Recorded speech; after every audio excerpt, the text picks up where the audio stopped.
Hey guys, Jack Goldman here to discuss the most important issue of the 2016 presidential debate. I say that more important than the war on terror or terrorism itself.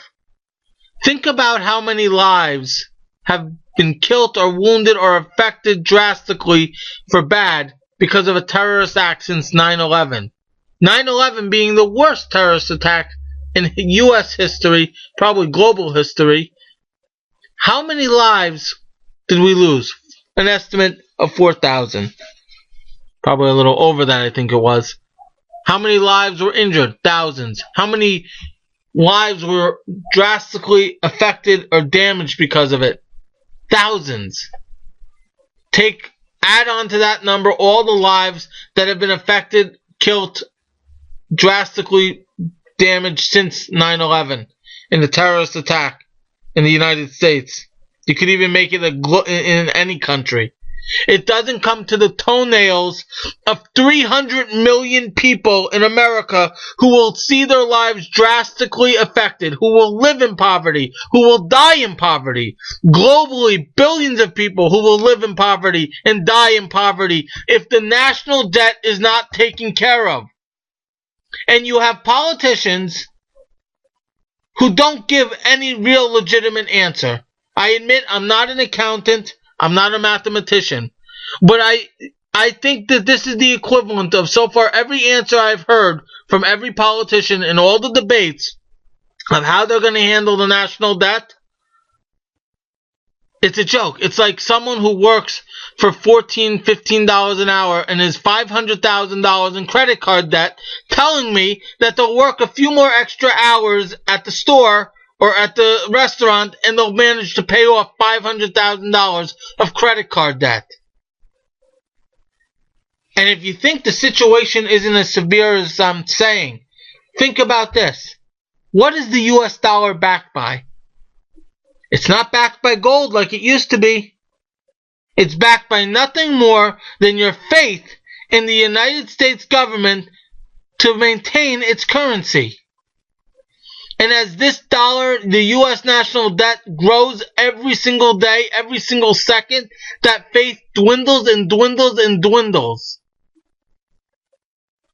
And yet, in every debate so far, the national debt has been treated as just another issue to discuss. It is the most important issue of this debate. Every single voter should want an answer to this. The politicians running for office might not be to be blamed for this debt. But they certainly, if they want to hold that office, they have to have an answer. And it can't be, oh, we'll just tax the rich more, which is hilarious when you're the Democrats and you say we're going to increase or maintain entitlement programs at the rate they are, and we'll just tax the rich more. It's still not going to pay off the debt. And I haven't heard a legitimate answer from a single Republican, including Donald Trump. Any person who's going to tell me that they're going to settle, that they're going to be able to pay off the national debt by playing with taxes, cutting a program here, cutting a program there, is either an idiot, a fool, or a liar. And I'm assuming the latter. I believe the only real solution, and it might sound drastic, but I'll give you something to think about in a minute. The only real solution, the only honest answer, is that the U.S. has to settle its debt. 5 cents on the dollar, maybe a penny to the dollar. Think about it this way. Go back to that analogy I gave you. The family that makes, let's say, $20,000, $30,000 a year. How are they going to pay off $500,000 of credit card debt? While at the same time they have expenses they still have to pay at $30,000 a year. And the answer is they do one of two things. File bankruptcy, or they try and settle their debt. So any politician who tells us that we're going to be able to, I'll raise taxes, I'll do this, I'll cut this program, that, they're just lying to you to hopefully get into office and pass the buck down, what's the expression, kick the can down the street. The only honest answer, the only legitimate answer, and it might not be a popular answer, and it might not be the best answer that our China wants to hear for sure, is that we have to settle our debt 5 cents a penny to the dollar. And that's what I want to hear from a politician, because at least it'll be an honest answer.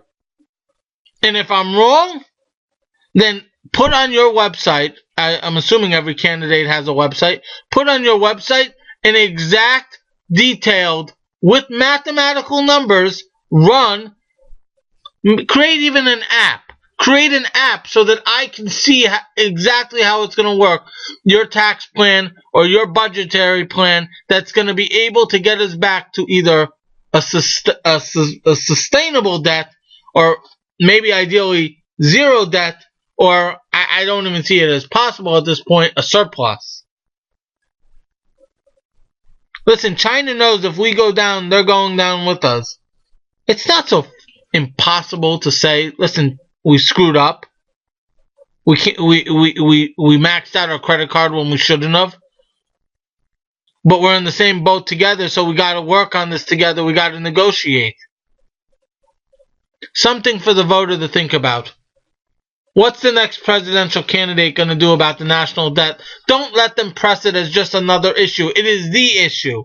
It is the most important issue.